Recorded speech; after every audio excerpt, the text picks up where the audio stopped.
कायद्याचा कसा दुरुपयोग म्हणण्यापेक्षा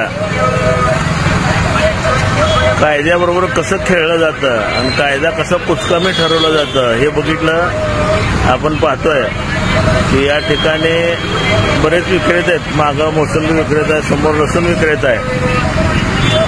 या अतिशय कर्कश स्वरूपात या ठिकाणी त्यांच्या गाड्यावर तो रेकॉर्डर आहे.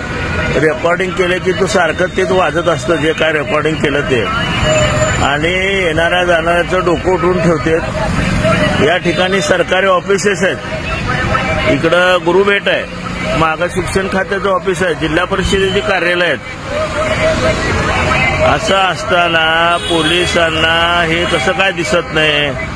आणि मागच पूनम गेट आहे, त्या ठिकाणी जिल्ह्यातनं आंदोलनासाठी लोक येतात आणि त्या ठिकाणी कायम बंदोबस्त असतो. अशा ठिकाणी जर हे असं वाजवत बसले तर लक्ष कोण देणार, पोलीस, महापालिका की जनता? अपेक्षा आहे कारवाई होईल. जय हिंद, जय महाराष्ट्र.